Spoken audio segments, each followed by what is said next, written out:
दोस्तों, आज की कहानी दिल को छू जाने वाली है। ये कहानी है रिश्तों, भरोसे और एक बड़े फैसले की, जो किसी की जिंदगी बदल देता है। बहुत समय पहले की बात है। एक समृद्ध नगर में एक बहुत बड़ा सेठ रहता था। उसका नाम सेठ धनपाल था। उसके पास धन दौलत की कोई कमी नहीं थी। बड़े बड़े गोदाम, सोने चांदी के बर्तन, नौकर चाकर सब कुछ था। लेकिन उसकी एक बड़ी चिंता थी। उसके दोनों बेटे मोहन और सोहन बेहद मूर्ख थे। मोहन और सोहन बचपन से ही आलसी और नासमझ थे। उन्हें न व्यापार की समझ थी, न घर गृहस्थी की। सेठ धनपाल उन्हें बार बार समझाता, बेटा, धन हमेशा साथ नहीं रहता, बुद्धि और समझ ही इंसान का असली सहारा होती है। लेकिन दोनों भाई उसकी बातों को हंसी में उड़ा देते। उसी घर में एक नौकरानी थी, चंपा। चंपा बहुत ही चतुर, समझदार और मेहनती थी। वो घर का सारा काम संभालती और सेठ के कामों में भी मदद करती थी। सेठ धनपाल अक्सर सोचता, काश मेरे बेटों में भी चंपा जितनी समझ होती। एक दिन सेठ धनपाल बीमार पड़ गया। उसे लगा कि अब उसका अंत समय नज़दीक है। उसने अपने दोनों बेटों को बुलाकर कहा, मैं तुम्हें सारी संपत्ति सौंप रहा हूँ, लेकिन ध्यान रखना, बिना समझदारी के सब कुछ नष्ट हो जाएगा। सेठ के गुजर जाने के बाद मोहन और सोहन के हाथ में सारा कारोबार आ गया। लेकिन जैसे ही उन्होंने काम संभाला, उनकी मूर्खता सामने आने लगी।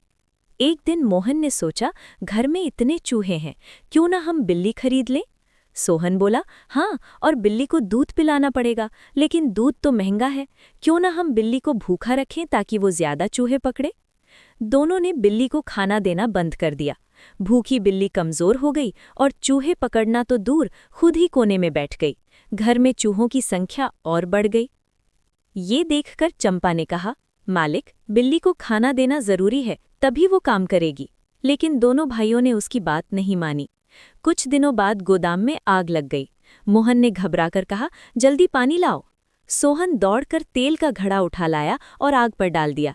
आग और भड़क उठी और आधा गोदाम जलकर राख हो गया। चंपा ने सिर पकड़ लिया और बोली, अरे मालिक, तेल से आग बुझती नहीं और बढ़ती है। दोनों भाई शर्मिंदा तो हुए, लेकिन फिर भी कुछ खास नहीं सीखे। धीरे धीरे उनका व्यापार नुकसान में जाने लगा। लोग उन्हें बेवकूफ़ समझकर धोखा देने लगे। एक दिन एक चालाक व्यापारी आया और बोला, मैं आपको एक जादुई पत्थर देता हूँ, इसे घर में रखेंगे तो सोना बरसेगा। मूर्ख भाइयों ने बिना सोचे समझे उसे ढेर सारा पैसा दे दिया। चंपा ने उन्हें समझाया, कोई भी पत्थर सोना नहीं बरसा सकता, ये धोखा है। लेकिन उन्होंने उसकी बात नहीं मानी। कुछ दिनों बाद जब कुछ भी नहीं हुआ तो उन्हें अपनी गलती का एहसास हुआ।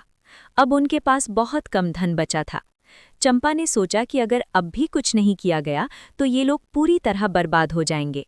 उसने एक योजना बनाई। एक दिन उसने दोनों भाइयों से कहा, मालिक, अगर आप सच में अपना धन बचाना चाहते हैं तो आपको मेरी बात माननी होगी। अब से हर काम सोच समझकर करना होगा और बिना पूछे कोई फैसला नहीं लेना होगा। दोनों भाई अब तक अपनी गलतियों से थक चुके थे, इसलिए उन्होंने चंपा की बात मान ली। चंपा ने सबसे पहले गोदाम की सफाई करवाई, पुराने हिसाब किताब ठीक किए और ईमानदार व्यापारियों से संबंध बनाए। उसने मजदूरों को समय पर मजदूरी दी, जिससे वे भी मेहनत से काम करने लगे। धीरे धीरे व्यापार फिर से बढ़ने लगा। एक दिन वही चालाक व्यापारी फिर आया और बोला, इस बार मैं आपको जादुई बीज देता हूँ, इससे सोने के पेड़ उगेंगे। लेकिन इस बार मोहन और सोहन ने चंपा की ओर देखा। चंपा मुस्कुराई और बोली, अगर ऐसा होता तो तुम खुद ही अमीर बन जाते, हमें बेवकूफ़ समझना बंद करो। व्यापारी डरकर वहां से भाग गया। अब दोनों भाइयों को समझ आ गया था कि बिना सोच समझ के फैसले लेना कितना खतरनाक होता है। उन्होंने चंपा को घर की मुखिया बना दिया और हर काम उसकी सलाह से करने लगे। समय बीतता गया और उनका व्यापार पहले से भी ज्यादा फलने फूलने लगा। मोहन और सोहन अब पहले जैसे मूर्ख नहीं रहे थे। उन्होंने धीरे धीरे समझदारी सीख ली थी। एक दिन उन्होंने चंपा से कहा, तुमने हमें बर्बादी से बचाया है, अगर तुम न होती तो हम सब कुछ खो देते। चंपा ने विनम्रता से कहा, मालिक, मैंने सिर्फ वही किया जो सही था। असली बात यह है कि आपने अपनी गलती मानी और सीखने की कोशिश की। इस तरह एक चतुर नौकरानी ने अपनी बुद्धिमानी से दो मूर्ख बेटों को समझदार बना दिया और उनका घर फिर से खुशियों से भर गया। कहानी से सीख मिलती है कि बुद्धि और समझदारी धन से कहीं ज्यादा कीमती होती है और सही सलाह मान लेने से जीवन बदल सकता है। अगर आपको ये कहानी अच्छी लगी हो तो प्लीज़ इसे लाइक करके हमारा हौसला बढ़ाइए। और हाँ, ऐसे ही और कहानियाँ सुनने के लिए चैनल को सब्सक्राइब करना मत भूलिएगा। घंटी दबाइए ताकि अगली कहानी सीधे आप तक पहुँचे। तो मिलते हैं अगली कहानी में। धन्यवाद।